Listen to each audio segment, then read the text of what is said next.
नमस्कार दोस्तों, स्वागत है आपके अपने YouTube चैनल रीडिंग लवर्स पर। दोस्तों, आज की जो वीडियो इसमें हम करने वाले हैं आपके यूजीसी नेट वाला जो एग्ज़ाम है इसके लिए पूर्व वर्षों में पूछे गए महत्वपूर्ण क्वेश्चन। और ये क्वेश्चन आपके यूजीसी नेट के अलावा अगर आप किसी अन्य भी एग्ज़ाम की तैयारी कर रहे हैं तो ये क्वेश्चन उनके लिए भी महत्वपूर्ण रहने वाला है। तो एग्ज़ाम की दृष्टि से यहाँ पर सभी के सभी महत्वपूर्ण क्वेश्चन है। तो जिसमें हमारा यहाँ पर पहला जो क्वेश्चन है, अंग्रेजी शब्द जो कम्युनिकेशन है इनकी उत्पत्ति हुई है।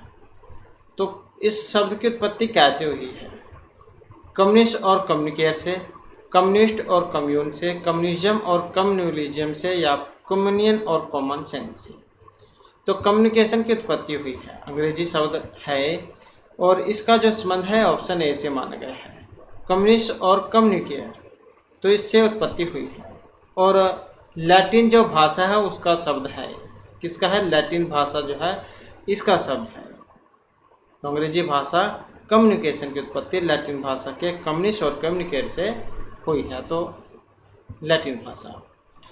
नेक्स्ट हमारा जो क्वेश्चन है, चीनी सांस्कृतिक क्रांति के नेता माओ जेदांग द्वारा जनसमूह से बातचीत किए जाने वाले संप्रेषण कम्युनिकेशन के प्रकार को कहते हैं। तो चीनी सांस्कृतिक क्रांति के नेता माओ जेदांग द्वारा जनसमूह से बातचीत किए जाने वाले संप्रेषण के प्रकार हैं। तो इसे mass line communication, group communication, participatory communication या फिर डायलॉग कम्युनिकेशन, इसको क्या कहा जाता है? अब इनमें जो हमारा यहाँ पर आंसर है ऑप्शन ए वाला है। तो ये चीनी भाषा जो है, मतलब चीनी सांस्कृतिक क्रांति के नेता है माओ जेदांग। तो इनके द्वारा जनसमूह से बातचीत किए जाने वाला जो संप्रेषण है कम्युनिकेशन, इसका जो प्रकार है इसे हम मास लाइन कम्युनिकेशन कहेंगे। नेक्स्ट आ जाता है क्वेश्चन हमारा, आत्माओं और पूर्वजों से बातचीत करने को कहते हैं। आत्मा और पूर्वजों से बातचीत करना, transpersonal communication, intrapersonal communication, interpersonal communication या फेस टू फेस कम्युनिकेशन।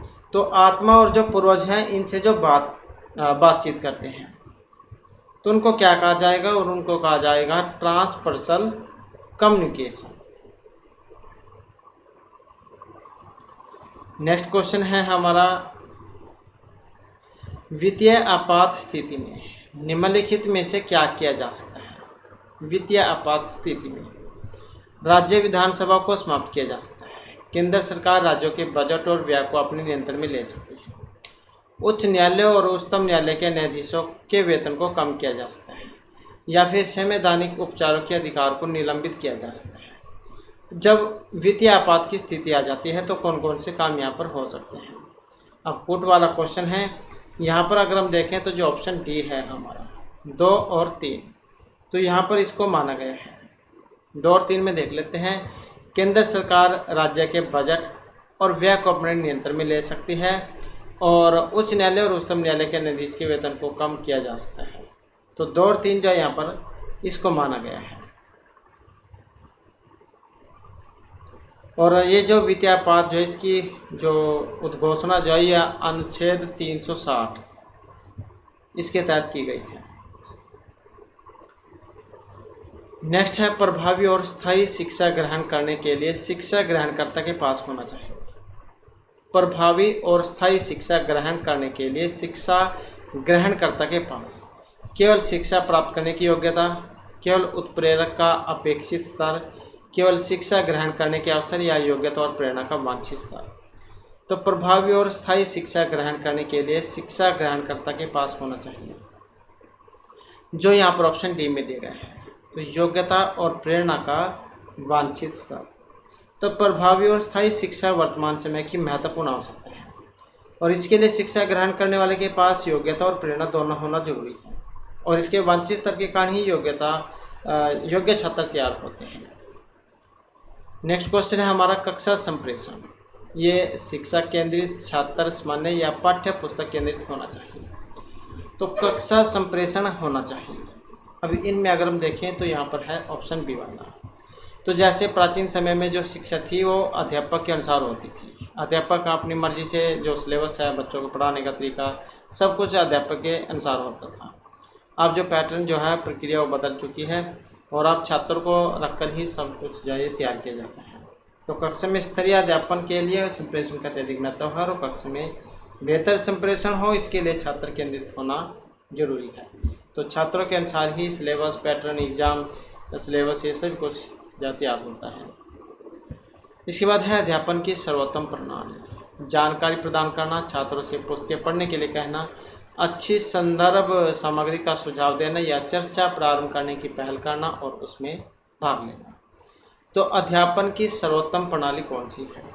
सर्वोत्तम प्रणाली है जो ऑप्शन डी में आई है, चर्चा प्रारंभ करने की पहल करना और उसमें भाग लेना।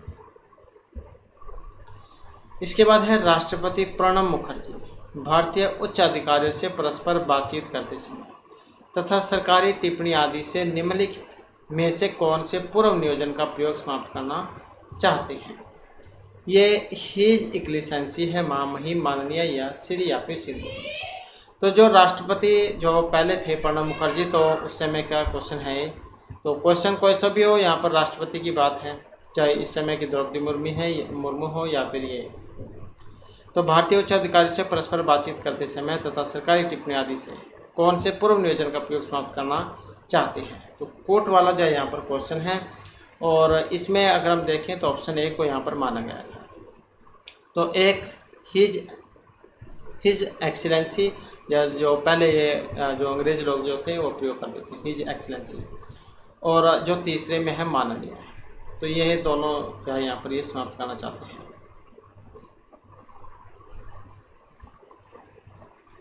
इसके बाद जो यहाँ पर क्वेश्चन है, इनमें से कौन सा प्रतिदर्श प्रणाली संभाव्यता पर आधारित है?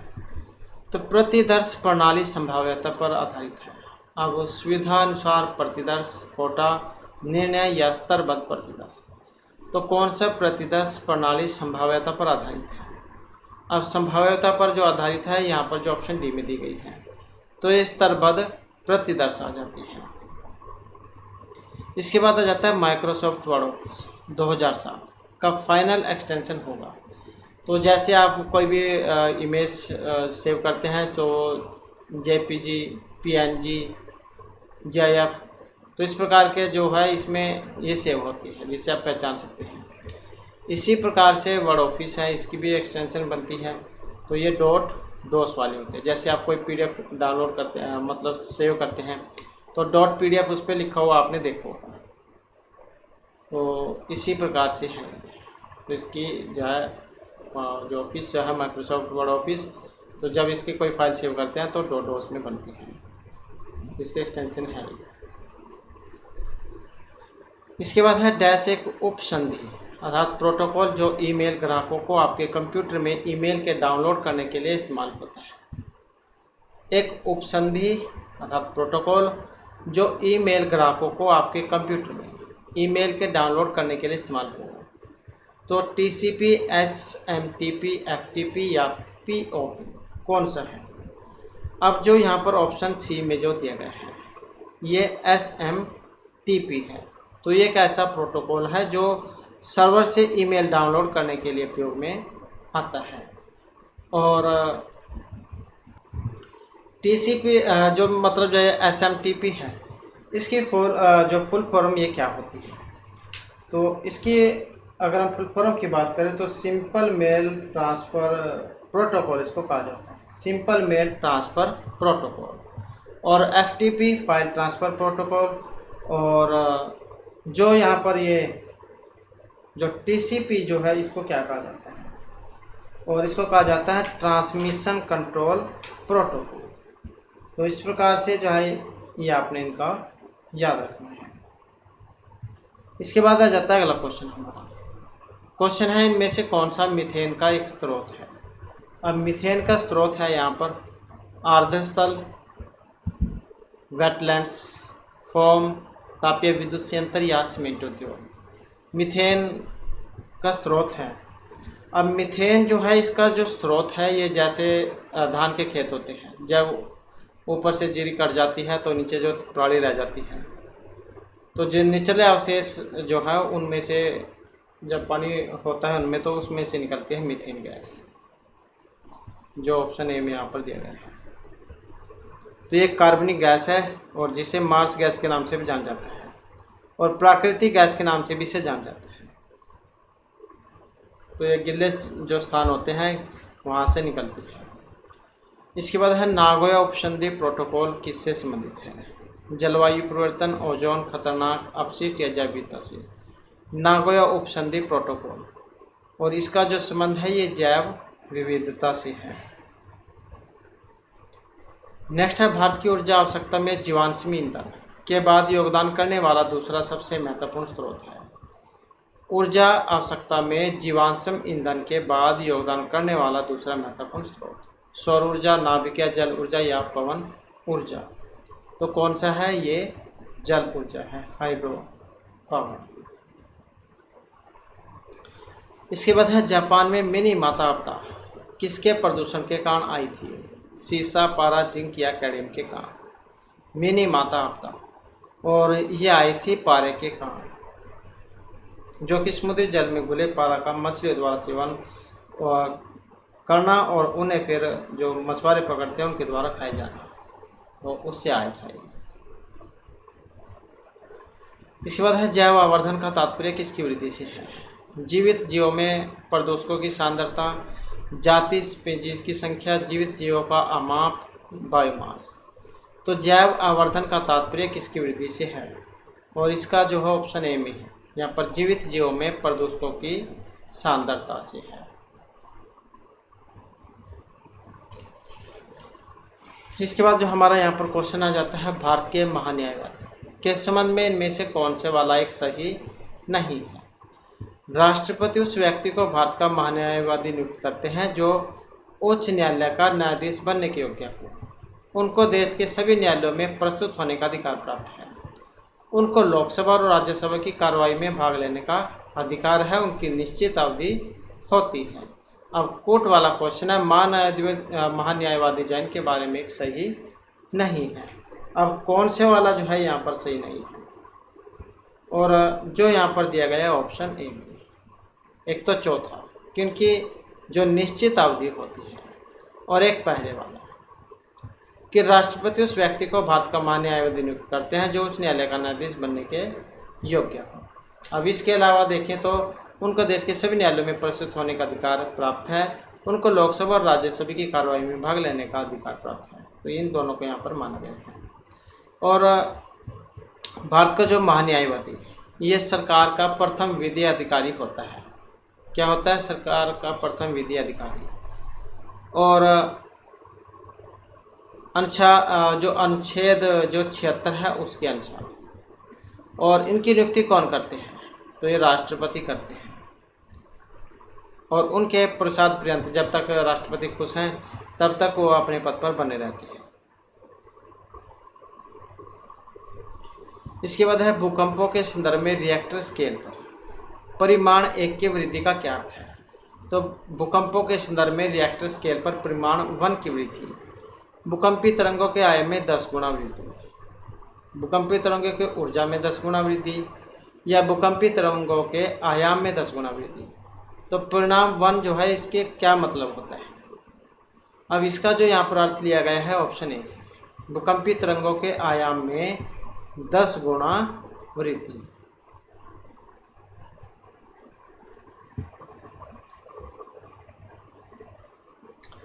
नेक्स्ट क्वेश्चन है इनमें से कौन सा मानव विकास सूचांक का एक मापक नहीं है?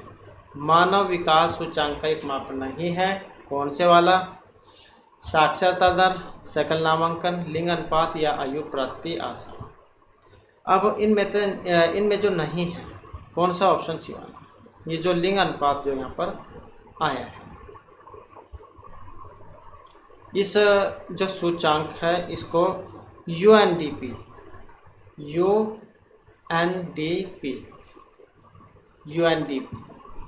इनके द्वारा जारी किया जाता है। इसके बाद है इनमें से किसके बाद भारत के कॉलेजों में सर्वाधिक छात्र हैं? यूके, यूएसए, कनाडा या ऑस्ट्रेलिया। किसके बाद भारत के कॉलेज में सबसे ज़्यादा छात्र हैं? तो ये है यूएसए के बाद में। इसके बाद जो हमारे यहाँ पर क्वेश्चन है कोट वाला है। सूची 1 को 2 के साथ आपने मिलान करना है और मिलान करने में हम देख लेते हैं तो इसका बनेगा ऑप्शन ए वाला। जैसे निर्धनता कम करो कार्यक्रम, इसका जो संबंध है ये मनरेगा से, महात्मा गांधी जो स्कीम पहले चली हुई थी, मनरेगा नरेगा का देते हैं जिसको।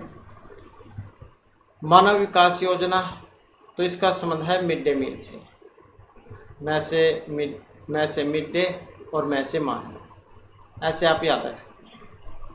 सामाजिक सहायता, इसका जो संबंध है ऑप्शन 3 से हो जाएगा। राष्ट्रीय वृद्धावस्था पेंशन योजना, NOP, तो यह है राष्ट्रीय वृद्धावस्था पेंशन योजना। न्यूनतम आवश्यकता, तो ये हो जाएगा इंदिरा आवास योजना।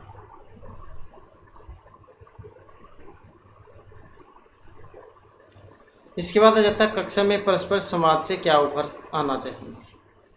तर्क वितर्क, सूचना विवाद या विचार। जब कक्षा में आपस में बातचीत करते हैं तो इससे क्या निकल के आएगा, तो इससे जो ऑप्शन सी में दिए गए हैं, जब आपस में बातचीत होगी तो उससे नए जो विचार वो निकल के आएंगे।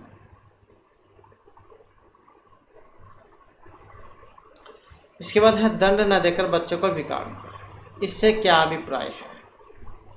कक्षा में दंड पर रोक लगा देनी चाहिए, दंड स्वीकार्य नहीं, अवांछित व्यय पर दंड दिया जाना चाहिए, बच्चों को छड़ी से पीटा जाना चाहिए। तो दंड न देकर बच्चे को बिगाड़ना, इससे क्या मतलब है, तो इसका है ऑप्शन सी में, अवांछित व्यय पर दंड दिया जाना चाहिए। तो यहाँ पर बच्चे को दंड देने का मतलब ये नहीं है कि उसे जा पीट कर दर्द हो, ये नहीं है कि उसका मतलब उसको मारते रहो, इसका मतलब है यहाँ पर वो जो गलत काम कर रहा है उससे रोका जाए। नेक्स्ट है कक्षा में शिक्षक संप्रेषण को कहेंगे अंतः वैयक्तिक, जनसंचार, सामूहिक संप्रेषण, आमने सामने संप्रेषण। तो कक्षा में शिक्षक के संप्रेषण को कहा जाता है, तो इसको क्या कहा जाता है। अब यहाँ पर अग्रणी में देखें तो ऑप्शन है हमारा डी वाला। तो संप्रेषण का मतलब है जो आमने सामने जो बातचीत होगी, तो उसे कहा जाएगा संप्रेषण। नेक्स्ट आ जाता है किसी शोध पत्रिका की गुणवत्ता का निम्नलिखित में से कौन सा सूचक है। शोध पत्रिका की गुणवत्ता का सूचक, प्रभाव गुणक, H इंडेक्स, G इंडेक्स या I10 इंडेक्स। तो शोध पत्रिका की गुणवत्ता का सूचक है, कौन सा सूचक है, तो यह है प्रभाव गुणक। इसके बाद क्वेश्चन आ जाता है बेहतर शोध नैतिकता से अभिप्राय लिया गया है। अपनी शोध प्रायोजित कंपनी में धारित शेयर या स्टॉक को प्रकट न करना, केवल किसी PhD या शोध छात्र को ही विशेष शोध समस्या सौंपना, किसी शैक्षिक पत्रिका की समीक्षा करने के लिए शोध पत्र से गोपनीय आंकड़ों पर अपनी सहयोगियों से चर्चा करना, एक ही शोध पांडुलिपि को एक से अधिक पत्रिकाओं में प्रकाशित होने के लिए प्रस्तुत करना। तो बेहतर शोध नैतिकता से क्या अभिप्राय है, इसका अर्थ यहाँ पर लिया गया है ऑप्शन ए से, अपनी शोध प्रायोजित कंपनी में धारित शेयर स्टॉक को प्रकट न करने से। नेक्स्ट क्वेश्चन है हमारा ALU, A, L और U, इसका अर्थ यहाँ पर क्या है। और ALU जो है इसका मतलब होता है अर्थमेटिक लॉजिक यूनिट, जो यहाँ पर ऑप्शन डी में दिया गया है। नेक्स्ट है एक व्यक्ति कंप्यूटर के जिसके सर्किट बोर्ड पर बहुत सारे चिप लगे होते हैं तो उसे हम कहेंगे, जैसे आपका मोबाइल फ़ोन है तो उसके ऊपर जो कीपैड जो होती है उस पर बहुत सारे बटन होते हैं, क्योंकि ऊपर की साइड में स्क्रीन हो गई तो नीचे जो बटन वगैरह होते हैं तो ये सारे किस पर होते हैं, तो इसका जो मदरबोर्ड जो होता है तो इसी को कहा जाएगा। इसके बाद है computer virus, hardware, bacteria, software या कोई सा भी नहीं है। कंप्यूटर वायरस क्या है। कंप्यूटर वायरस एक सॉफ्टवेयर का उदाहरण है जिसके द्वारा जो कंप्यूटर प्रणाली जाए उसको प्रभावित किया जाता है। इसके बाद हमारा क्वेश्चन आ जाता है निम्नलिखित में से कौन सा कथन इस कथन के विपरीत है कि कुछ व्यक्ति ईमानदार नहीं होते हैं। तो कौन सा कथन इस कथन के विपरीत है, कि कुछ व्यक्ति ईमानदार नहीं होते हैं। सभी व्यक्ति ईमानदार होते हैं, कुछ व्यक्ति ईमानदार होते हैं, कोई व्यक्ति ईमानदार नहीं होता, या फिर ये सभी। तो इसके विपरीत है कि कुछ व्यक्ति ईमानदार नहीं होते। तो इसका अर्थ है यहाँ पर कि सभी व्यक्ति ईमानदार होते हैं, क्योंकि यहाँ पर जो क्वेश्चन है इसमें कि कुछ व्यक्ति ईमानदार होते हैं, जबकि सभी व्यक्ति ईमानदार होते हैं, इससे नकारात्मक परिणाम नहीं निकल सकता। तो ऑप्शन ए जो इसको माना गया है। इसके बाद है एक स्वनिर्मित परिभाषा होती है। सदैव सत्य, असत्य, कभी सत्य तो कभी असत्य, न सत्य और नहीं असत्य। स्वनिर्मित परिभाषा होती है। स्वनिर्मित जो परिभाषा है तो ये कभी सत्य कभी असत्य हो सकती है। नेक्स्ट हमारा क्वेश्चन आ जाता है प्रश्न चिन्ह के स्थान पर कोट में दिए गए उचित विकल्प का चयन कीजिए। जैसे परीक्षक का संबंध परीक्षार्थी से है, इसी प्रकार अधिवक्ता का संबंध मुवक्किल से है और गुरु का संबंध ग्राहक, बोधक, अन्वेषक या शिष्य से होगा। जैसे परीक्षक में परीक्षार्थी है, ऐसे ही अधिवक्ता से मुवक्किल है। अब गुरु से संबंधित क्या है, तो गुरु से है शिष्य। जिस प्रकार परीक्षक जो होता है वो परीक्षार्थी की जांच करता है, और इसी प्रकार से अधिवक्ता ये मुवक्किल की जांच को सही रास्ता दिखाता है। इसी प्रकार से गुरु है, वो भी शिष्यों को सही रास्ता दिखाता है। इसके बाद है इनमें से एक सही है। अब सही कौन से वाला है? यहाँ पर अगर हम सही की बात करें तो ऑप्शन है डी वाला। तो इसको जो है यहाँ पर सही इसमें माना गया है।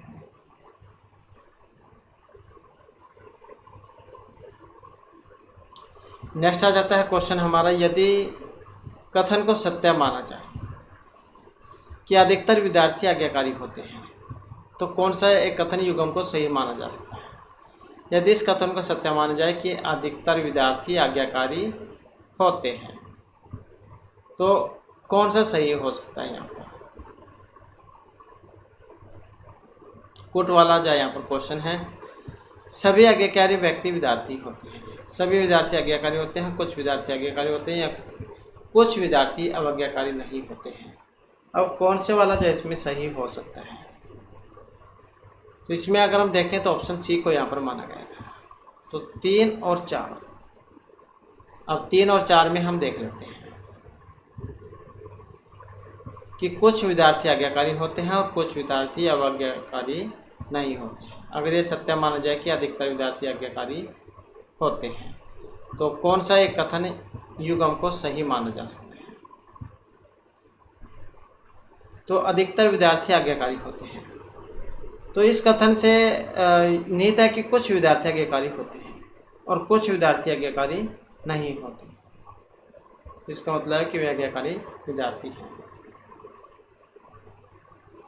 नेक्स्ट आ जाता है हमारा निगमन। डिटेक्टिव तर्क यह दावा करता है कि निष्कर्ष आधार में निहित किसी भी वस्तु से अधिक का दावा नहीं करता। निष्कर्ष अंतिम रूप से आधार या फिर आधार द्वारा पुष्ट होता है। यदि निष्कर्ष असत्य है तो आधार या तो सत्य होगा या फिर असत्य। अब कौन से वाला इसमें भी सही है? अब यहाँ पर अगर हम देखें तो, क्योंकि कोट वाला क्वेश्चन है और ऑप्शन डी को यहाँ पर माना गया है, तो ये सारे के सारे सही हो जाएंगे इसमें। यदि आधार या आधारों का संयोजन सत्य है तो निष्कर्ष सत्य होगा, और निष्कर्ष आधार में निहित किसी भी वस्तु के से अधिक का दावा नहीं करता। निष्कर्ष अंतिम रूप से आधार या फिर आधार द्वारा पुष्ट होता है। यदि निष्कर्ष असत्य है तो आधार या सत्य होगा या फिर असत्य होगा। इस प्रकार से जो यहाँ पर इनको माना गया है। इसके बाद जो हमारे यहाँ पर क्वेश्चन है, ये जो यहाँ पर तालिका जो दी गई है, इसमें से आपने 36 से 41 तक के क्वेश्चन फिल करने हैं। तो यहाँ पर मदे हैं और कुल व्यय का प्रतिशत दिया गया है अलग अलग वर्षों में, 2007, 8, 9, 10 और ये 4, और टोटल है यहाँ पर। तो अब यहाँ पर जो इसमें क्वेश्चन आ जाता है, समाज सेवा में ऐसे कितने कार्यकलाप हैं जिनमें वर्ष 2008-9 से में समाज सेवा पर कुल खर्च का 5% से कम खर्च हुआ है। 2008-9 में तो कौन से ऐसे काम है जहां पर 5% से कम या खर्च हुआ है? तो इसके लिए जो हमने क्या करना होगा, तो यहाँ पर 12.94 गुणा में 5/100, इसे हल करेंगे तो कितना आएगा? 0.65। तो 2008-9 में हुए 3 कार्यकलाप: सूचना तथा प्रसारण, सूचना तथा प्रसारण, अनुसूचित जाति जनजाति एवं पिछड़े वर्ग, अनुसूचित जाति एवं जनजाति पिछड़े वर्ग, श्रम तथा रोजगार।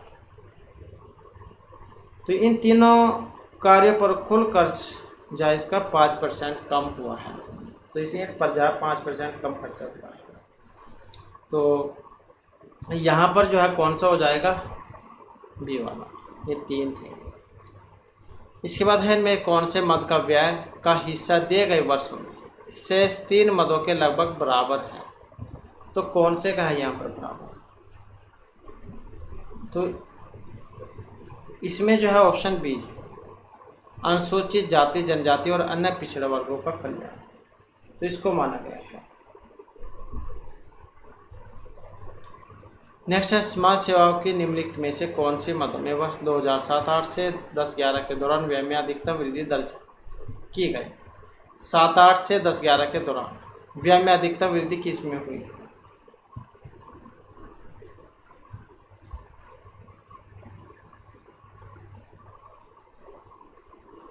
यहाँ पर मद का व्यय भी यहाँ पर जो है इसमें ये समाज कल्याण है, तो समाज कल्याण और पोषण जो है यहाँ पर इसमें माना गया है। समाज कल्याण और पोषण ये वाला है। तो 2007-8 से 10-11 के दौरान व्यय में अधिकतम वृद्धि, तो इसमें अगर हम देखें तो ऑप्शन बी है यहाँ पर। तो इसमें अनुसूचित जाति जनजाति और अन्य पिछड़े वर्गों का कल्याण। इसके बाद है कौन से मदों में वर्ष 2007-8 से 9-10 के दौरान व्यय में अधिकतम गिरावट देखी गई है? तो अधिकतम गिरावट किस में हुई थी? तो ये हुई थी इसमें श्रम और रोजगार में, तो इसमें थी ये 0.27 और 0.22। नेक्स्ट है समाज सेवा पर व्यय किस वर्ष में उच्चतम दर पर था? तो कौन किस में था ये? और ये था 2008-9 में 1.88।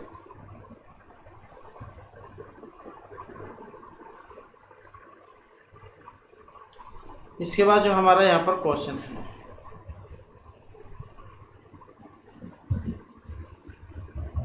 नेक्स्ट आ जाता है व्यय में हिस्से की दृष्टि से निम्नलिखित में से कौन सा कार्य लगभग स्थिर रहा? तो कौन सा काम है लगभग जो स्थिर था? तो इनमें था ये सूचना तथा प्रसारण वाला। नेक्स्ट है कौन सा अधिकतम प्रसारित दैनिक अखबार है? The times of India, the Indian express, the Hindu, the Deccan Harold, कौन सा है? अब यहाँ पर जो ऑप्शन ए में दिया गया है द टाइम्स ऑफ इंडिया, जबकि हिंदी में दैनिक भास्कर का प्रकाशन सबसे ज़्यादा होता है। इसके बाद है भारत में मुख्य जो फीचर फिल्म है इसके प्रथम पथ प्रदर्शक कौन थे? के अब्बास, सत्यजीत रे, बी आर चोपड़ा या दादा साहब फाल्के? तो भारतीय मुख्य फिल्म जो है इसके प्रथम पथ प्रदर्शक थे और ये थे दादा साहेब फाल्के। तो भारत में जो सर्वप्रथम मुख्य जो फिल्म थी इसका निर्माण किया था और जिसका नाम था राजा हरिश्चंद्र। तो इसी के लिए जो इनको दादा साहेब फाल्के पुरस्कार जो है दिया गया था। इसके बाद है इनमें से कौन से संदर्भ में अमेरिकी मनोवैज्ञानिक संघ APA के अनुसार लिखी गई है। तो अमेरिकी मनोवैज्ञानिक संघ APA के अनुसार कौन कौन से है इसमें? अब यहाँ पर जो है ऑप्शन ए वाला माना जाएगा। Sharma V 2010, fundamentals of computer science, नई दिल्ली, टाटा मैकग्रा हिल।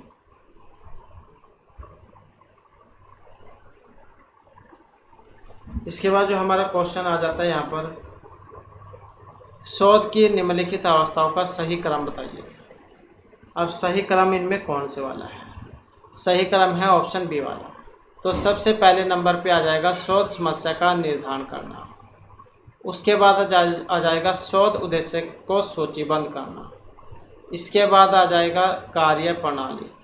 कार्यप्रणाली जो है इसके बाद आएगा डाटा का इकट्ठा करना, संग्रहण करना, इसके बाद आ जाएगा डाटा विश्लेषण और उसके बाद आ जाएगी परिणाम और चर्चा। तो इस प्रकार से जो है माना जाएगा।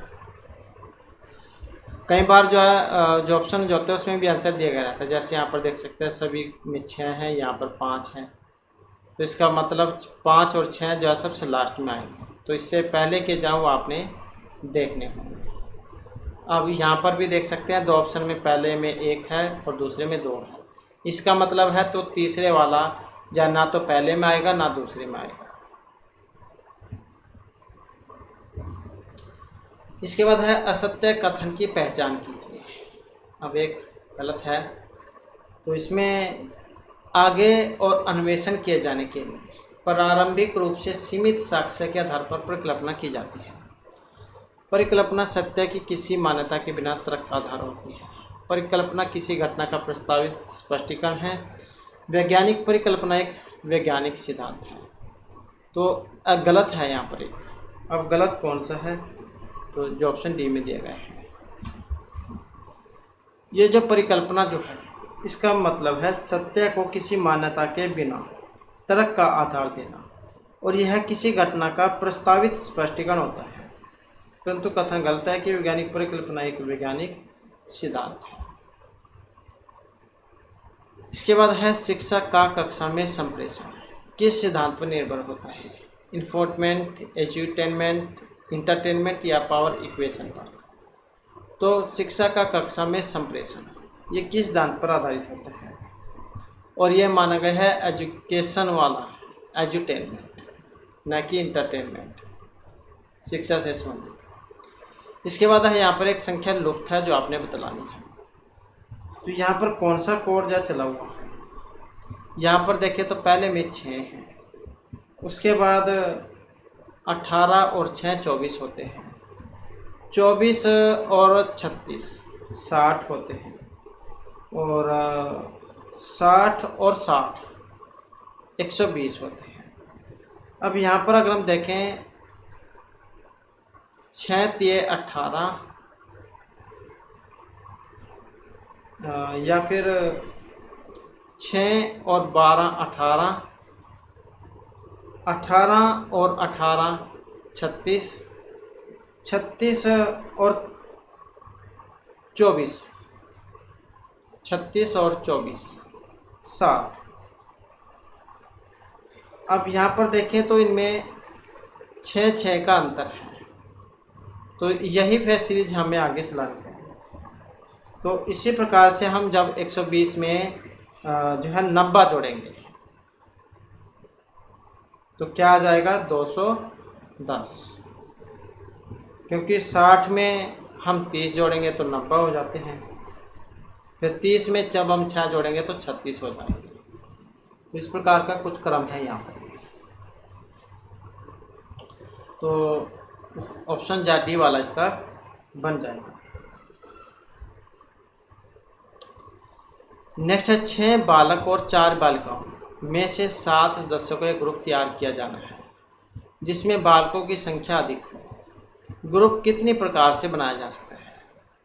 6 बालक और 4 बालिकाओं में से 7 सदस्यों का एक ग्रुप तैयार किया जाना है जिसमें बालकों की संख्या अधिक हो, तो कितने ग्रुप ऐसे बनाए जा सकते हैं? तो यहाँ पर जो इसमें बनाए जा सकेंगे कितने, तो ये है 100।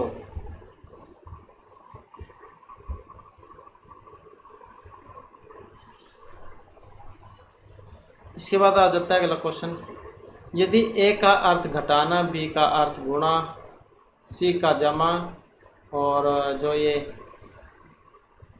विभक्त करना, सी का अर्थ जमा है, तो बी का अर्थ जमा है, तो ये जो है यहाँ पर इसका बताना है आपने, तो कौन से वाला जो है यहाँ पर इसका बनेगा।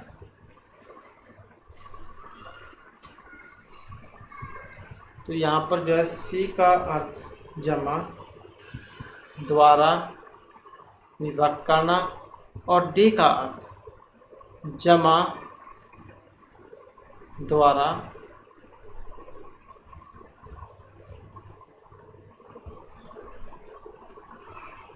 डी का अर्थ जमा है।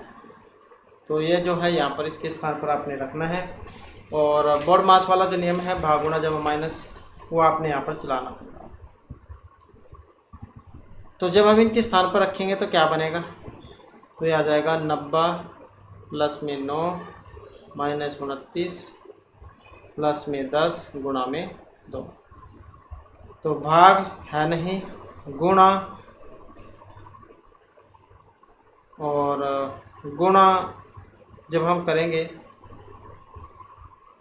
तो क्या जाएगा यहाँ पर, भाग गुणा जमा और माइनस, तो ये आ जाएगा 90 9 99 माइनस में 29 और 10 गुणा में 2। तो इसमें हम कम कर लेंगे तो कितना जाएगा, 70 प्लस में 10 गुणा में 2, तो कितना हो जाएगा, ये हो जाएगा 70/10 गुणा में 2, तो 7 दूनी 14, ऑप्शन डी वाला। इसके बाद आ जाता है नेक्स्ट क्वेश्चन। हमारा क्वेश्चन है, एक ग्रुप में सदस्यों की संख्या है 40, पहले 10 सदस्यों का औसत है 4.5 और शेष 30 सदस्यों का औसत है 3.5, तो पूरा जो ग्रुप है उसका औसत जो है यहाँ पर क्या बनेगा। तो यहाँ पर क्या 10 सदस्यों के पहले ग्रुप का जो योग है तो कितना है, 10 गुणा में 4.5, मतलब कितना है 45, और 45 जो है यहाँ पर 45 सदस्यों के दूसरे ग्रुप का योग ये कितना है, तो यह है 30 गुणा में 3.5 105, तो पूरे 40 सदस्यों के ग्रुप का औसत तो कितना होगा, 10 सदस्यों के ग्रुप का योग और प्लस में 30 सदस्यों के ग्रुप का योग बटे में 10 प्लस में 30। अब कितना होगा ये, तो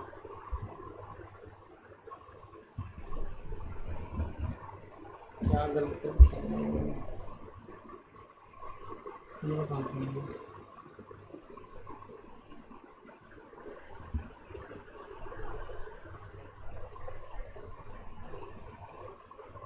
39 105,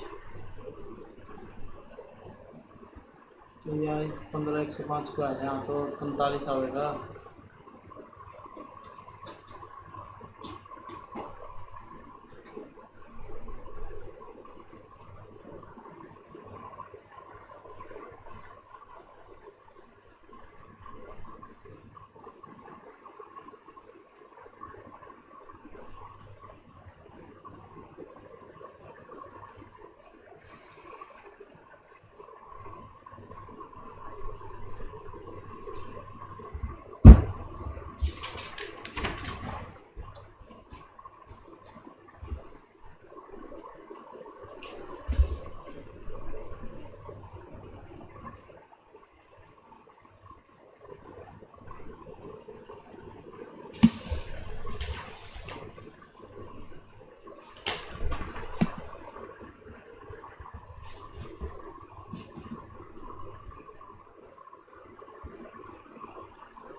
तो इसमें आ जाएगा फिर ये वाला कितना है 45 और कितना है 105 और बटे में टोटल कितना 40।